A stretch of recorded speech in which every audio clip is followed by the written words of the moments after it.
Hello students, कैसे हैं आप सब। आई होप आप सब अच्छे होंगे। आईसीटी वर्चुअल क्लासरूम में आप सबका स्वागत है। मैं विकास। बच्चों, क्लास 10th का मैथ्स हम कर रहे हैं। चैप्टर है आपका pair of linear equation in two variables. तो बच्चों, यहाँ पे जो हम रिवीजन कर रहे हैं वो क्वेश्चन किस टाइप के हैं, जो प्रीवियस ईयर्स में आ चुके हैं एग्जाम्स में, या फिर जो एग्जाम पॉइंट ऑफ व्यू से इम्पोर्टेंट है आपके लिए, बस वही क्वेश्चन डिस्कस कर रहे हैं हम। देखिए, जैसे ये एक क्वेश्चन है, आप देख पा रहे हैं, ये आपकी एनसीईआरटी की एक्सरसाइज का भी क्वेश्चन। ठीक है, एनसीईआरटी एक्सरसाइज प्लस 2018 के पेपर में भी आया हुआ है, और ये आई थिंक 2 मार्क्स तक आ सकता है आपका, है ना। क्या है क्वेश्चन, क्वेश्चन पढ़ेंगे।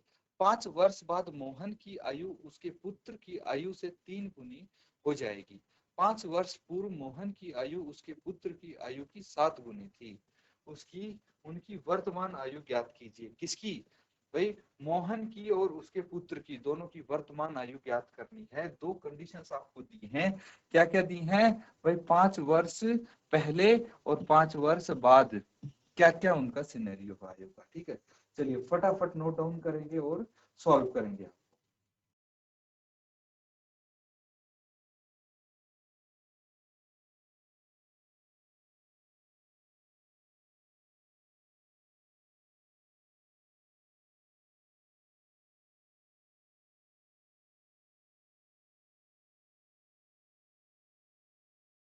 तो ठीक है बच्चों, फटाफट इस क्वेश्चन को सॉल्व करेंगे, लेकिन उससे पहले अगर किसी भी बच्चे का आंसर आ गया है तो जल्दी से मुझे आप अपना आंसर बता दीजिए। देखिए, सॉल्यूशन इसका क्या है। सबसे पहले तो हमें ये देखना है कि निकालना क्या क्या है। तो हमें निकालना है दोनों की वर्तमान आयु। उनको एक्स और वाई मान लेते हैं। माना मोहन की वर्तमान आयु,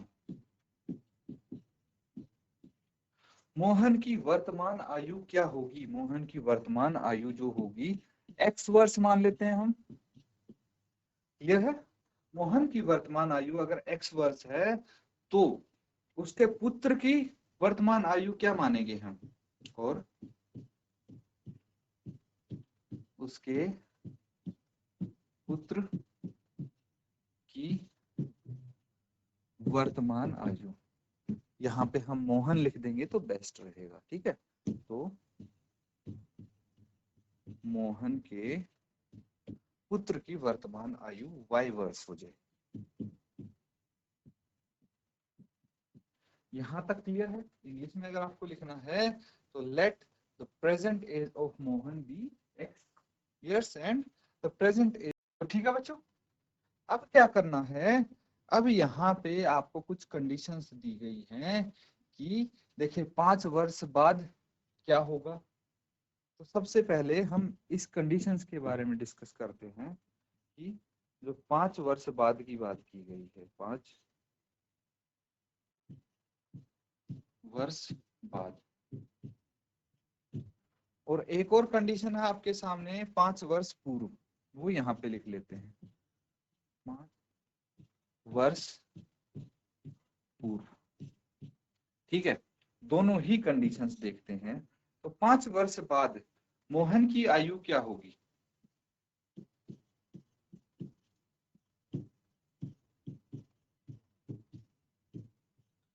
मोहन की वर्तमान आयु कितनी है? एक्स वर्ष है। तो 5 वर्ष बाद x+5 हो जाएगी कि नहीं हो जाएगी, ये बताइए मुझे आप। x+5 वर्ष होगी कि नहीं होगी? मान लीजिए अगर आपकी आयु अभी 10 साल है तो 5 वर्ष बाद कितनी हो जाएगी? 10+5 15, 15 साल हो जाएगी। तो मैंने बस उसमें 5 जोड़ दिया और कुछ नहीं किया। अब मोहन के पुत्र की आयु कितनी हो जाएगी? मोहन के पुत्र की आयु कितनी हो जाएगी? y, उसकी प्रेजेंट एज y है, तो y+5 वर्ष। हमने क्या किया है बच्चों? 5 जोड़ दिया है दोनों में। और अगर 5 वर्ष पहले की बात हो, पूर्व की बात हो, तो 5 घटा देंगे। तो यहाँ पे मोहन की आयु क्या हो जाएगी, मोहन की आयु ये हो जाएगी x माइनस 5 वर्ष। ठीक है, ये 5 वर्ष पूर्व की बात हो गई। और मोहन के पुत्र की आयु क्या हो जाएगी,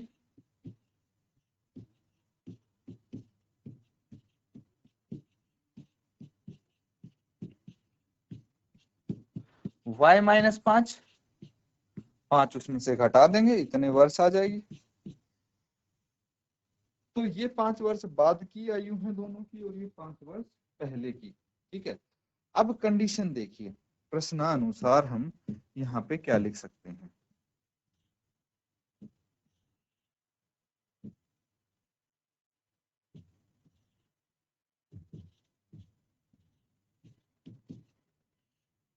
प्रश्नानुसार, अकॉर्डिंग टू क्वेश्चन। ठीक है, अकॉर्डिंग टू क्वेश्चन क्या बोला गया है, 5 वर्ष बाद मोहन की आयु उसके पुत्र की आयु से 3 गुनी हो जाएगी। तो मोहन की आयु कितनी है, x प्लस 5 है। ठीक है, और उसके पुत्र की आयु कितनी है, y प्लस 5 है। अब मुझे बताइए, ठीक है, देखिए, एक आप हो गए, एक आपके पापा हो गए, दोनों में से बड़ा कौन सा होगा, ऑब्वियसली आपके फादर बड़े होंगे, है ना। तो अगर मैं बोलूं कि अभी अभी आपके फादर आपके एज के 3 गुना है, तो दोनों की उम्र बराबर करने के लिए किसकी उम्र को गुणा करना पड़ेगा 3 से। तो फादर की तो ऑलरेडी 3 गुना है, तो बेटे की उम्र को करना पड़ेगा। सेम चीज यहाँ पे बोली गई है कि जो उसके पुत्र की आयु है वो कितनी हो जाएगी, भाई उसके फादर की आयु, मोहन की आयु अपने पुत्र की आयु से 3 गुनी हो जाएगी। तो ये रही मोहन की आयु और ये रही उसके पुत्र की आयु। अगर उसके पुत्र की आयु को हम 3 से गुना कर दें तो वो किसके बराबर आ जाएगी, वो उसके फादर की एज के बराबर आ जाएगी। ठीक है, चलिए अब हम बात करते हैं दूसरी कंडीशंस की। ठीक है, दूसरी कंडीशन यहाँ पे क्या हो जाएगी,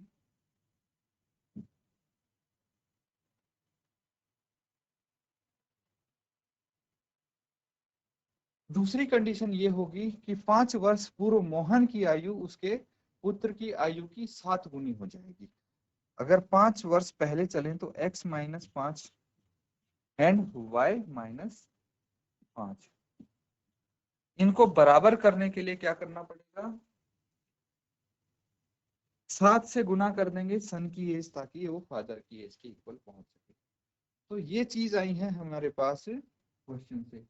तो इसको अब सॉल्व करेंगे एक्स वाई की टर्म्स में, ये एक इक्वेशन हो जाएगी, ये दूसरी इक्वेशन हो जाएगी, मतलब 2 समीकरण आ जाएंगे एक्स और वाई की टर्म में। उसको सॉल्व करके हम एक्स और वाई का मान निकाल लेंगे, तो दोनों की आयु आ जाएगी। पहले यहाँ पे नोट डाउन करो। तो ठीक है बच्चों, यहाँ तक कर लिया सबने, आगे करते हैं। देखिए, एक था हमारे पास समीकरण x क्या है, x plus 5 is equal to 3y plus 5, है ना। x plus 5 is equal to 3y plus 5। Solve करेंगे इसको, x plus 5 as it is equal to 3y plus 15, ये आ जाएगा। ये क्लियर है।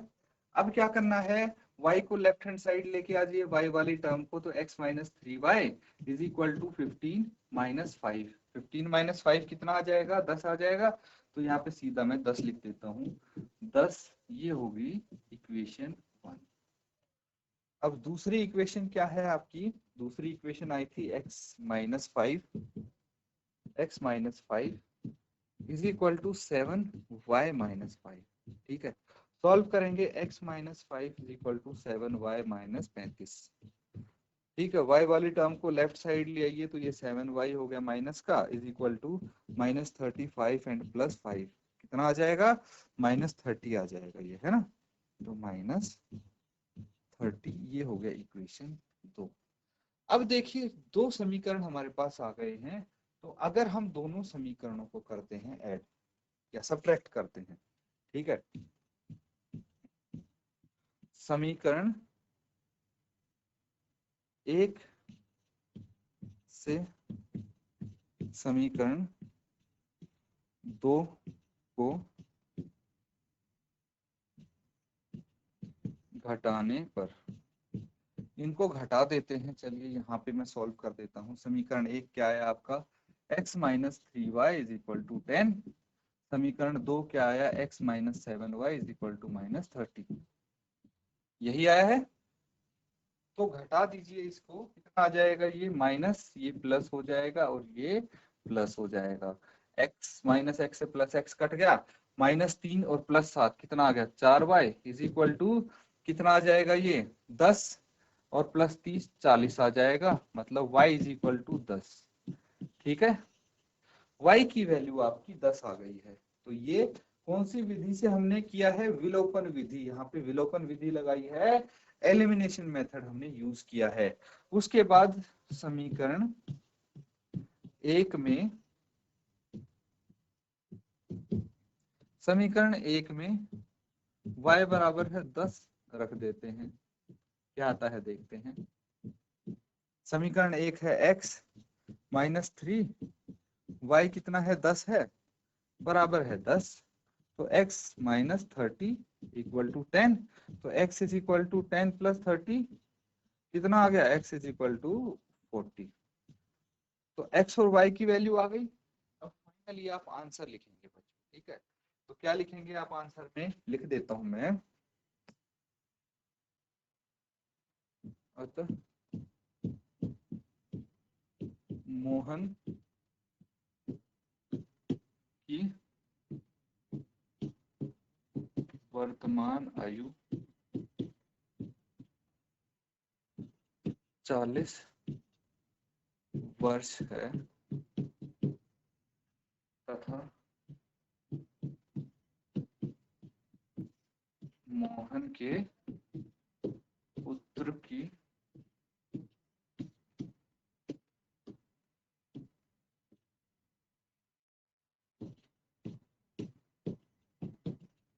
महान आयु 10 वर्ष है। ठीक है, इस तरह से लिखेंगे आप प्रॉपर आंसर। नोट डाउन कर लीजिए इनको एक बार पहले, फिर अगला सवाल।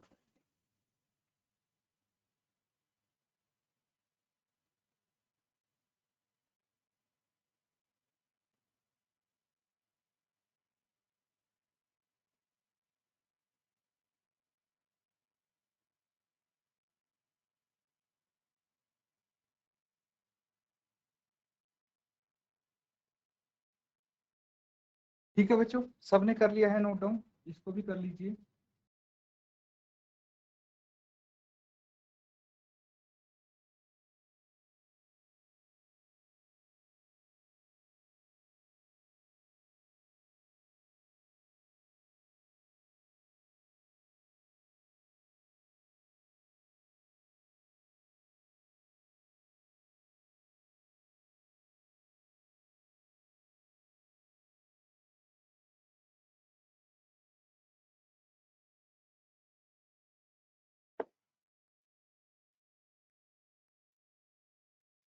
ठीक है बच्चों, सबने कर लिया है नोट डाउन। तो अगला सवाल करेंगे। अब देखिए नेक्स्ट क्वेश्चन आपके सामने ये है, ये भी आपकी एनसीईआरटी का भी एक क्वेश्चन है और एग्जाम में भी आ चुका है। क्वेश्चन क्या है, 2x plus 3y is equal to 11 और 2x minus 4y is equal to minus 24 को हल कीजिए और इसमें इससे m का वह मान ज्ञात कीजिए जिसके लिए my बराबर है mx प्लस 3 हो। तो यहाँ पे दो समीकरण आपको दिए गए हैं, इनको सॉल्व करना है।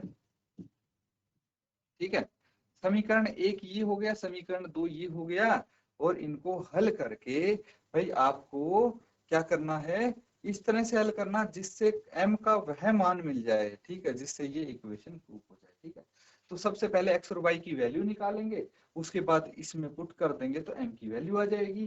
फटाफट इसको सॉल्व करेंगे।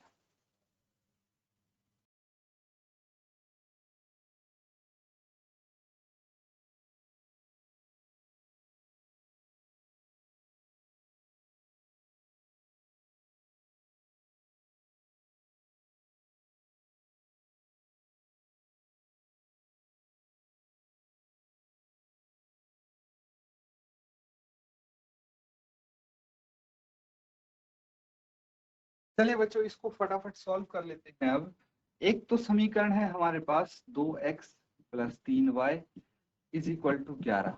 इसको समीकरण एक नाम रख देते हैं इसका हम। फिर 2x minus 4y is equal to minus 24, इसको समीकरण 2 बोल देते हैं। अब समीकरण 2 से हमें काम करते हैं, ठीक है। समीकरण 2 से इसको हल कर लेते हैं। इससे किसी एक वेरिएबल की वैल्यू निकाल लेते हैं, जैसे 2x is equal to minus 24 plus 4y, ठीक है। और x कितना आ गया, देखिए ये 24 है और ये 4 है, यहाँ से 2 कॉमन ले लेंगे, 2 कॉमन आ गया तो माइनस 12 और प्लस 2y बटे 2 डिनोमिनेटर में आ गया, इस 2 से ये 2 कट गया, कितना आ जाएगा x is equal to minus 12 plus 2y, ठीक है। ये x की वैल्यू आ गई, ठीक है। x की वैल्यू आ गई, इसको चाहे समीकरण 3 आप मान सकते हैं। अब क्या करना है भाई, x का मान समीकरण 1 में रख देते हैं।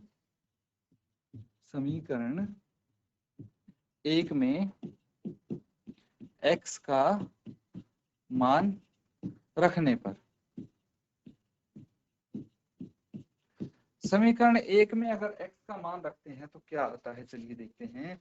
समीकरण 1 है 2, x की जगह रखेंगे माइनस 12 और plus 2y plus 3y is equal to 11, clear है। तो यहाँ से y की वैल्यू निकलेगी बच्चों माइनस 24 यहाँ पे आ गया, प्लस 4y और plus 3y is equal to 11, ये आ गया। अब 24 को राइट हैंड साइड लेके जाइए और प्लस 4 और प्लस 3y को ऐड कर लेंगे तो 7y आ जाएगा, बराबर है 11 प्लस 24, कितना आ जाएगा ये y इज इक्वल टू 35 बटे 7, 7 पंजे 35, कितना आ गया y बराबर है 5 आ जाएगा आपका। अब क्या करेंगे, y का मान समीकरण 3 में रख दीजिए, y का मान समीकरण 3 में रख के आपका x का मान आ जाएगा, ठीक है। फटाफट इसको नोट डाउन करो यहां तक, फिर आगे करते हैं।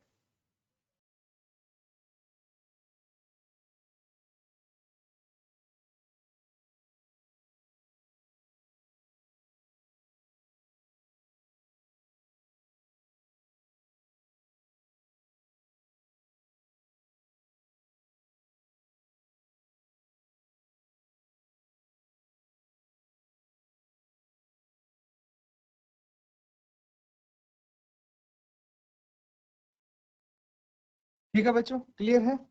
अब आगे इसको सॉल्व कर लेते हैं। समीकरण 3 में y का मान रखने पर,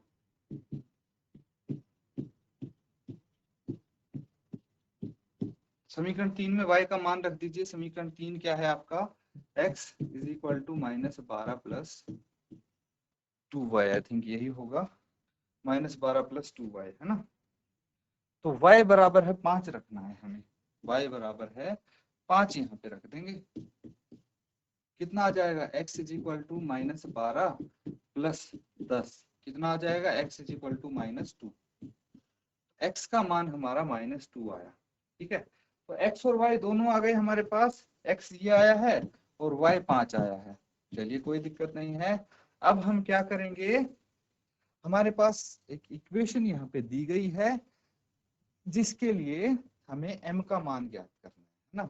तो इसमें x और y का मान रख देते हैं, y बराबर है mx प्लस 3 है ना, y बराबर है mx प्लस 3 में x और y का मान रखने पर क्या आ जाएगा, देखिए y कितना है 5 है, 5 बराबर है m, x कितना है माइनस 2 प्लस 3, ये है। आगे इसको सॉल्व कर लेंगे, कितना आ जाएगा, ये 3 को लेफ्ट साइड लेके जाइए तो कितना आ जाएगा 5 minus 3 is equal to minus 2m, तो 5 माइनस 3 कितना आ गया 2 आ गया, 2 is equal to minus 2m, तो m कितना आ जाएगा -1, ठीक है।